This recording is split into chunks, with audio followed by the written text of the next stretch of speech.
بهللك بهللك سبع جمال بحملك من الفستق.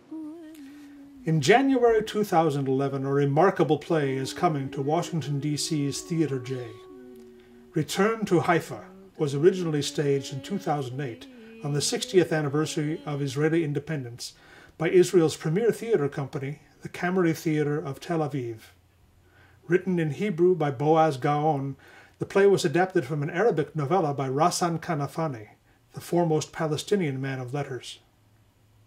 The sense was that we tell a story that was never really told on stage. Without listening to the pain of the other, you cannot expect the other to listen to your pain. When you talk about the concept of return to Haifa, for me it's returning to humanity. We must play it because this is the narratives of two nations. Kanafani chose this amazing crossroad between the refugees just coming from the Second World War, creating or meeting the new refugees escaping at 1948 or being deported from Palestine. The play opens in April 1948. A recently arrived Jewish refugee couple move into the house of Palestinians who had to flee Haifa.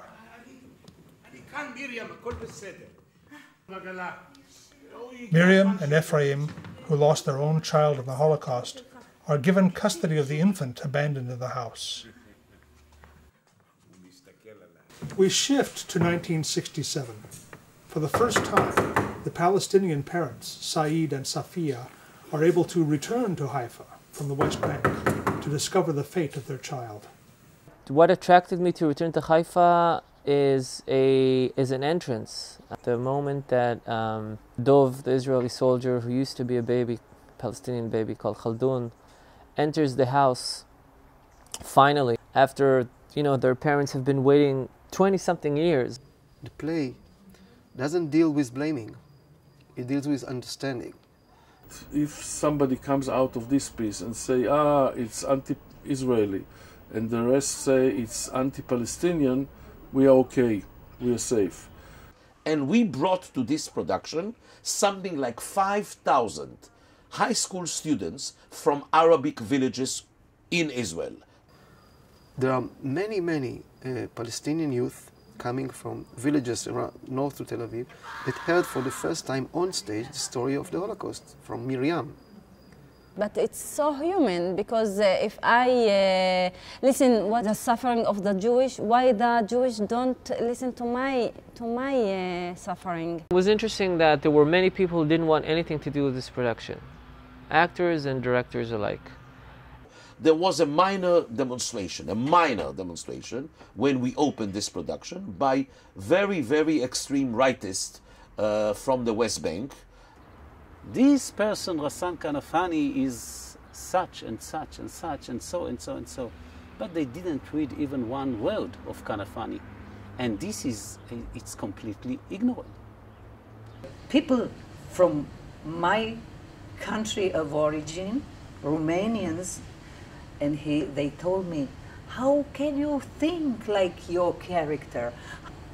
My father is a right-wing, very clear about his opinions. He felt it was a good play. He felt it was neutral. He felt that the drama was good enough.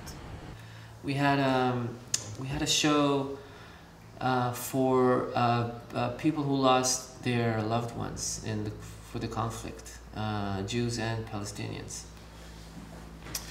They stood outside of the auditorium, frozen, and cried. They didn't shout, they didn't protest, they got it, they understood. It's like, when that show is like what theater is for. The audiences really have the desire to feel empathy for a story, and it can overcome the fact that this empathy might have political consequences. And from my experience with American audiences, I know that when something is truthful emotionally, it works. And so the soldier represents the land. Both sides are fighting on the land, feel as if they deserve it, it's theirs. The play, in many ways, is about that we are stuck together, humanly, on one hand, but we have a common child.